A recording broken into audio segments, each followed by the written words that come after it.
Hello and welcome to Samuel's Fortress. I'm your host Kirill, and today we're going to be discussing the partition of Macedonia.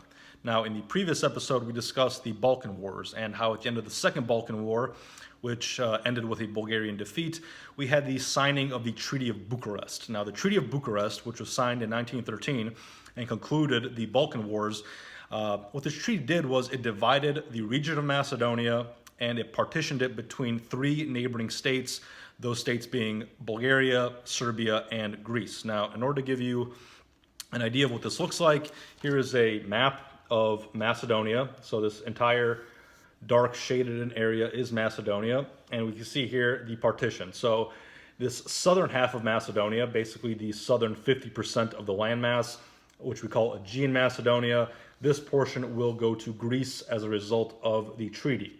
Up here we have Vardar Macedonia, which makes up about 40% of the Macedonian landmass, and that will go to Serbia. And then finally, we have Partition Macedonia, which is about 10%. That will go to Bulgaria. Now, I know that map is a little bit hard to read because of how dark the writing is up against the shading. So here is just another map. Might be easier for some of you. Again, there's Macedonia. Here's Aegean Macedonia in the south, which goes to Greece. Vardar, which goes to Serbia, and then Partition to Bulgaria. So that is how the territory, the region of Macedonia, is divided amongst the three neighboring states. Now, this kind of begs the question of demographics. What is the population of Macedonia at this time period? What does it look like? What's the breakdown? So here, in order to answer that question, I'm going to reference, again, Tragic Peninsula by Chris Anastasov. Here, Professor Anastasov writes, quote, according to the most accurate statistics gathered on the eve of the Balkan War, the total population of Macedonia was 2,301,767 and distributed among the different nationalities as follows. Bulgarians, 1,095,355. Turks, 541,615. Greeks, 253,366. Albanians, 184,336. Vlachs are 77,365. Gypsies, 43,370. Jews and others are 106,360. So basically we have, in the entire region of Macedonia, about half are Bulgarians, a quarter are Turkish, and the final quarter are Greeks, Albanians, Vlachs, Jews, Gypsies, and so forth. So if we move to each individual portion of Macedonia, we see here in Vardar Macedonia, which is under Serbian control, in that portion, the population is 59% Bulgarian, 19.3% Turkish, 0.05% Greek, 3.05% Vlach, 15.1% Albanian, 1.5% Gypsy, and 2% Jewish. So we see here the majority, 60% in Vardar Macedonia, is Bulgarian with some sizable Turkish and Albanian minorities.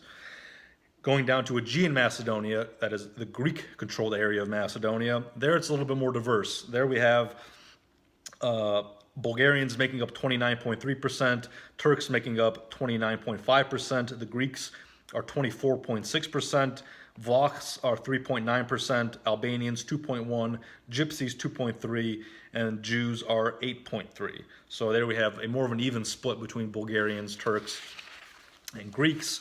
And then finally we have Partition Macedonia, the portion that goes to Bulgaria. There we have the Bulgarians making up 77.3%, the Turks are 16.3%, Greeks are 1.5%, Vlachs are 2%, Albanians are 0.3%, Gypsies 1.9%, and the Jews are 0.7%. So Partition Macedonia is pretty much Bulgarian, close to 80%. Now, what is going on in these occupied territories? And here we're mainly talking about Aegean and Vardar Macedonia, where we have repression of the local population. So a quote here from Professor Anastasov in regards to what is occurring in Aegean Macedonia under Greek control. And he writes, quote, In their excitement and indignation, the Greeks came to think of themselves as the appointed avengers of civilization against a race which stood outside the pale of humanity. The Greek army, therefore, went into the war with its mind inflamed with anger and contempt. It inaugurated the Second Balkan War by the deliberate burning of Bulgarian towns and villages in Macedonia. The precedent of Kukush, the native town of Delchev, was only too faithfully followed in the other villages. In the district of Kukush alone, no less than 40 Bulgarian villages were burned by the Greek army on its northward march. Detachments of cavalry went from village to village, and the work of the regulars was completed by the Bajibazuks. It was a part of the Greek campaign to use the local Turkish population as an instrument in the work of destruction. In some cases, they were armed and even provided with uniforms. The Bajibazuks were formed, followed by Greek troops, and operated under their protection. Hundreds of Bulgarian villages and towns in Macedonia, under Greek occupation, were pillaged and burned to ashes. Tens of thousands of defenseless, non-combatant Bulgars in Macedonia, old and young, men, women, and children, were massacred by the army of Hellas. Now, it's not only Professor Anastasov saying this, this is actually admitted to by the Greeks themselves. An interesting thing that occurred was during the Second Balkan War, the Greek 19th Infantry Regiment, they were sending correspondences, basically letters back home to friends and family, and the Bulgarian army managed to capture these letters. Basically, they captured these postage bags as they were en route back to Greece. And therefore, we have evidence of what the Greeks were writing back to their friends and family back home. So now I'm going to read to you some of these passages from these letters from Greek soldiers back home to Greece. One letter writes, quote, "Of the 1,200 prisoners we took at Negrita, only 41 remain in the prisons. And everywhere we have been, we have not left a single root of this race." Another one writes, quote, "We picked out their eyes while they were still alive." Another one, "And from Sedes to the frontier, we have burned all the Bulgarian villages." Another one, quote, "We enraged them by burning the villages. We killed them like sparrows." Another one, "They fled into Bulgaria, and we massacred those who remained. We have burned the villages. Not a single Bulgarian has been left." Another one writes, quote, "We burn all the Bulgarian villages that we occupy and kill all the Bulgarians that fall into our hands." Another one, "The Greek army sets fire to all the villages where there are Bulgarians and massacres all it meets. God knows where this will end." Another one, quote, I have been given 16 prisoners to take to the division, but I only arrived with 2. The others were killed in the darkness, massacred by me." Another one, quote, "By order of the king, we are setting fire to all the Bulgarian villages, because the Bulgarians burned the beautiful towns of Sedes and Negrita and several Greek villages." Another one writes, quote, "Here we are burning the villages and killing the Bulgarians, both women and children." And finally, we have here another one, quote, "Wherever there was a Bulgarian village, we set fire to it and burned it, so that this dirty race of Bulgars could never spring up again." So here we have the Greeks admitting to what they're doing in these correspondences back home. Now, you might be thinking, how do we know that these letters are legitimate? How do we know that these aren't just Bulgarian forgeries meant to make the Greeks look bad? Well, that question actually came up at that time among outside observers, and there was a commission set up, not just to deal with these letters, but a commission set up in general to investigate what's going on in the Balkans during the Balkan War period and subsequently, and that was the Carnegie International Commission. So again, this is an international commission meant to investigate what's going on in the Balkans, and that commission does conclude, after investigating these letters, that they are in fact authentic. Another reason why we know that these letters are real is because the Bulgarians had no reason to forge these letters, because the Greeks were openly admitting their actions in Macedonia. They were actually celebrating them publicly. And here I'll quote Professor Anastasov. He writes, quote, "The conception of civilization by the Greeks, that is, of King Constantine, is well exemplified by a number of well-painted posters printed and sold in the various cities of Macedonia and Greece. These posters, which were eagerly brought by the Greek soldiers returning to their homes," states the Carnegie Commission, "reveals the depth of the brutality to which the race hatred had sunk in them. It shows a Greek Highlander holding a living Bulgarian soldier with both hands while he gnaws the face of his victim with his teeth, like some beast of prey. It is entitled the Bulgarophagos, or Bulgar Eater, and is adorned with the following verses, quote, "The sea of fire which boils in my breast and calls for vengeance with the savage waves of my soul will be quenched when the monsters of Sofia are still, and their lifeblood extinguishes my hatred," end quote. Another popular battle picture shows a Greek soldier gouging out the eyes of a living Bulgarian. So here's the Bulgar Eater poster. So you can see here a Greek soldier eating the face of a Bulgarian, and underneath here writes, "The picture with which the Greek Minister of Education has decorated the classroom walls of the schools of Macedonia, now under Greek rule." And here is the other one. That is the, if you can see that there, the Greek soldier stabbing out the eyes of a Bulgarian soldier. So these are posters that the Greeks are putting up in their own classrooms. So they're not shy about discussing what they're doing in Macedonia. They're celebrating these atrocities and so forth. So that's kind of what the Greeks are up to. Now, what is interesting here is there is a man by the name of H.M. Wallace. Now, H.M. Wallace is a member of the Society of Friends in England. Now, the Society of Friends is a Protestant Christian sect. Here in the United States, we refer to them as the Quakers.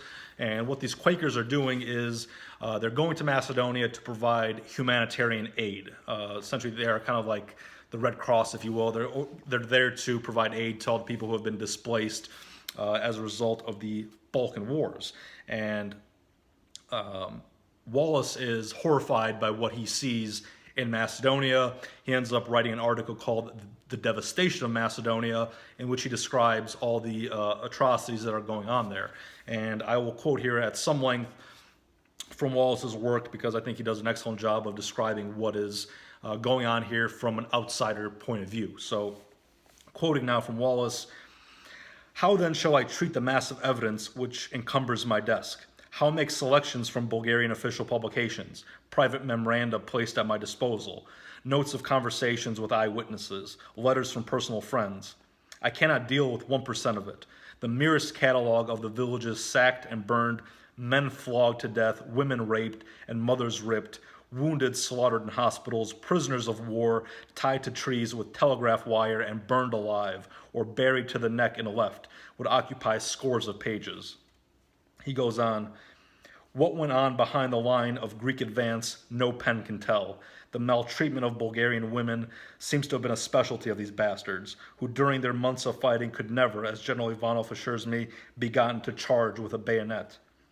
What emerges plainly from this massive evidence is a systematic plan. The Greek method was to send ahead of their army seemingly friendly emissaries, often wearing Bulgarian dress, who warned the country people to remain in their villages. The next day, the cavalry arrives, a cordonage drawn around the doomed hamlet or town. The men are summoned to surrender their arms, then they are rounded up and shot. Search for money and valuables follows. Then the pillagers, giving themselves up to an orgy of rape. Last comes the indiscriminate killing of women, children, and elders. This was common form, not in one valley or in one path of this or that regiment, but all over the entire area of the war, from north of Salonika to Petric on the Bulgarian march. It was extended to districts outside the lines of fighting. It was meted out to non-Bulgarian races as well. The Vlachs are a docile, wooden-faced, slow-spoken breed. They are hereditary herdsmen and of no particular politics. But they are not Greeks. These thrifty, harmless folk were scattered sporadically in groups of little hamlets among the mountains. Uproot them, burn, kill was the word, and whole settlements were obliterated with torch and saber. 4 villages of Ohen and Oshani went up in flame.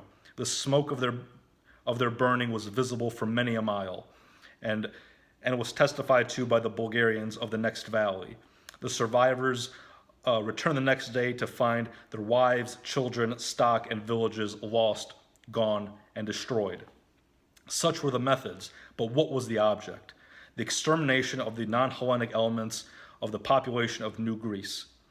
In certain instances, this object was fully attained. In preparing the lists of voters for the recent elections, the Bulgarian authorities found that from some of the villages, all the men had disappeared except some old men and children. King Constantine had a single opportunity of proving to Europe the capacity, civilization, and magnanimity of himself and his people. Instead, he preferred to play the role of Tamerlane. He made a desert of Macedonia and calls it Greece. So here we see, from an outside observer, what is the extent of the atrocities that the Greeks are committing against the population, but the local population in Macedonia, not just Bulgarians, but other races such as Vlachs, pretty much anyone who isn't Greek. Now, this also occurs to the north in Vardar, Macedonia, under Serbian occupation. So if we move on to what the Serbs are doing, we can see that they're kind of taking a similar policy, but whereas the Greeks are pretty much engaged in all-out extermination and ethnic cleansing, the Serbs are more targeted. They don't go after just whole-scale annihilation of the local population, burning villages and so forth. There is some of that occurs, but again, the Serbs are more deliberate. They kind of target priests, teachers, the intelligentsia. They try to de-Bulgarize kind of the intellectual class and Serbianize it. So here, I'll just quote from Anastasov on what's going on here. So he writes, on December 18th, 1912, the teacher Anastas Leotiviev of Prilep was killed because at a banquet in honor of the Serbian national holiday, he displayed Bulgarian sentiments. The merchant Grigor Kondov, also from Prilep, disappeared one night, leaving no trace. The whole Stambolgia family of Monastir was wiped out. The principal of the Bulgarian school for priests at Skopje, Archimandrite Methodius, was foully murdered. Many other atrocities were committed. The terror reached its heights when the inter-allied war began. The Bulgarian archbishops, bishops, and priests in Macedonia, all native to the country, were arrested and sent across the border. The teachers and the most prominent citizens were also arrested. For instance, the Serbian authority arrested 99 Bulgarian teachers and prominent citizens of Skopje and sent them to prison in the town of Mitrovica. At Tetovo, 200 Bulgarians were arrested and deported from Krivorečna Palanka. Some were murdered on the way to Kumanovo. At Veles, 200 were arrested, 6 of whom, including the priest Ivan Avramov, were killed, and their bodies were thrown into the Vardar River. At Monastir, 600 persons were arrested. At Resen, 350, and so on. The Serbian troops burned 8 Bulgarian villages, and more than 6,000 people were killed and maltreated. So again, we see here the actions of the Greeks are pretty similar to, the Serbs are pretty much similar to the Greeks. We see here an ethnic cleansing of the Bulgarian element, and a Serbianization starts to occur. Now, the Serbs also pass what they call public security laws. These are laws that are put on the books that carry really draconian penalties for anyone who opposes this Serbianization process. We're talking execution, 10, 15, 20-year sentences in forced labor camps, pretty much trying to make sure that no one opposes the Serbianization policy. Now, the Macedonians were also terrorized by the Serbian organization known as the Black Hand, or Crna Ruka. Now, the Black Hand was essentially you call it a secret society. It was formed by kind of high-ranking Serbian military officers, and the whole goal of the Serbian Black Hand is to create a greater Serbia and kind of promote this pan-Serbian idea. And the Macedonians often end up on the receiving end of the atrocities of the Black Hand. Now, a friend of the channel, Bobby from Bobby's Perspective, he did a video not too long ago going over the book Black Hand Over Europe by the French politician and journalist Henri Pozzi. So if you want more information on the Black Hand, check out Bobby's video. He did a pretty good job of going over that book. So that's what's going on there. And here, just to give you another outsider perspective on what's going on in in Macedonia at the hands of the Black Hand. We have an article from the British newspaper, if I can find it here. Sorry. One second. Here we go. We have an article from the British newspaper, the Manchester Guardian, that describes these Serbian atrocities in Macedonia. Here I'll quote from the article.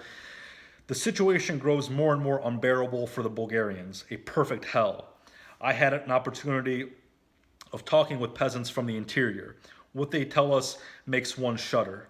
Every group of 4 or 5 villages has an official placed over it who, with 6 or 7 underlings, men of disreputable antecedents, carries out persecutions, and on the pretext of searching for arms, steals everything that is worth taking. They indulge in flogging and robbery and violate many of the women and girls. Tributes under the form of military contributions are arbitrarily imposed. One village of 110 families has already been fined 6,000 dinars or 240 British pounds. Another had to pay 2,000 dinars or 80 pounds. The priest of the village, to avoid being sent into exile, had to pay a ransom of 50 pounds. So here we see, again, these Western sources who are viewing these atrocities from the outside, documenting that, yes, the Macedonian population, the Bulgarians in Macedonia, are being brutalized by the Serbs as well as the Greeks. Now, you will notice that up until this point, I have been referring to essentially all of the Slavic inhabitants of Macedonia as Bulgarians, as has the Manchester Guardian, the British Quakers, the Carnegie Commission, the Greek soldiers, all of the ethnographic studies. They all refer to the Slavic inhabitants of Macedonia as Bulgarians. And that is because the Bulgarian ethnic identity is still dominant among the Macedonian Slavs in this time period. Although the idea of a Macedonian ethnic identity is present, it's only really present among the kind of Macedonist intelligentsia. There are, again, we went over this a couple videos ago.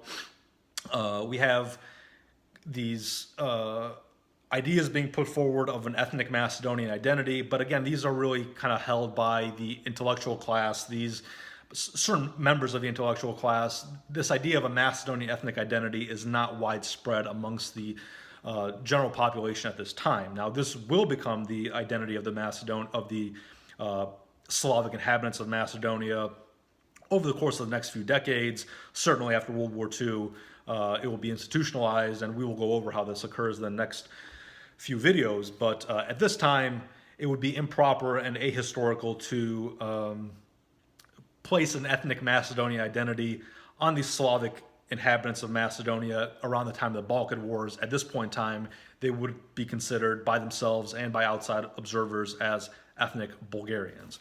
Now, kind of getting back to this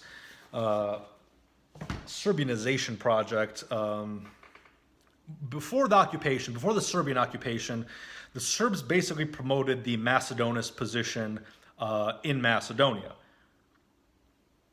And the reason why this is done is to weaken Bulgarian national unity. So basically the Serbs figured that Macedonism will pretty much create an internal division and undermine Bulgaria's power in the region. And this is a strategy that is typically credited to the Serbian statesman Stojan Novakovic. Now, again, I should say that this is really not a unique strategy that the Serbs engage in. States and nations will often, even today in the 21st century, will try to undermine their regional or global competitors by promoting internal divisions amongst the competitor nations. So if you want to look, for example, what the United States does when it supports the Hong Kongers, the Taiwanese, the Uyghurs in Western China, it's not that the Americans care about all these different types of Chinese people. It's really meant to undermine the national stability of China, to create internal chaos and division within China in order to weaken that state because it is a competitor nation of the United States globally. So these are what the Serbs are doing in promoting Macedonism, I should say, amongst the Bulgarians. Is not a unique thing. This occurs all the time where one nation tries to create internal divisions of a competitor nation. Now, that policy of supporting Macedonism by the Serbs kind of goes out the window once they actually occupy Macedonia, or occupy portions of Macedonia, that being Vardar Macedonia. At that point in time, there's no reason to promote Macedonism. The Serbs now have direct control over Macedonia, and they can take the mask off and do away with Macedonism and implement direct Serbianization of the Bulgarian population in Macedonia. And this Serbianization policy, among other things, includes changing the names of the Bulgarian inhabitants. Here, Anastasov writes, quote, "The Bulgarians are forced by the Serbians as well as by the Greek authorities to change their names by changing the endings. Thus, Bulgarians under Serbian rule are compelled to have their names terminate in ich. That is, if a name of Bulgarian is Ivanov, the usual Bulgarian ending of ov, which means the son of, he must now spell it Ivanovich. And those who are under the rule of Greece must now end their names with an S, that is, from Ivanov to Ivanis. Many Bulgaro-Macedonians in America who have written to their relatives and friends in Macedonia and addressed the letters with Bulgarian names have had the letters destroyed or returned with notation that says, quote, such person or persons are not found. Even today, if a Macedonian Bulgar were to go to the Greek or Serbian consulate in New York City and ask for a passport in his Bulgarian name, which he and his parents have always used and with which they came to America before the Balkan Wars, he will receive no passport in his name unless he changes it into a Greek form if he is from Greek Macedonia, or into a Serbian form if he is from Serbian Macedonia. Now, Anastasov is writing this in the 1930s, so that is what's going on. A complete, it is a genocide. It's an ethnic cleansing. You are de-Bulgarized. You are removing the identity of the local population and introducing a new identity based on whoever the conqueror is, whether it's the Serbs or the Greeks. So we see here both the Serbs and the Greeks immediately after they take over their respective portions of Macedonia begin these ethnic cleansing policies. Now, the local Bulgarian population does resist.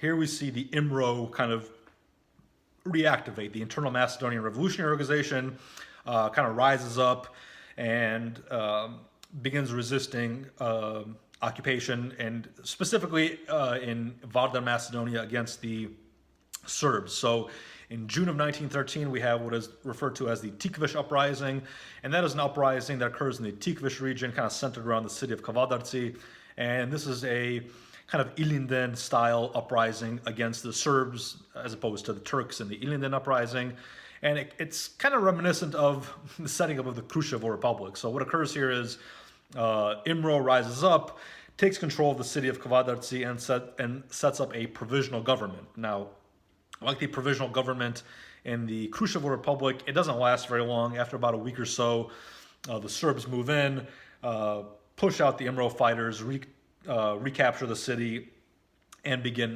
brutal reprisals against the local population. Now, it doesn't stop the IMRO from launching uprisings. They launch a second wave of uprisings a few months later in September of 1913.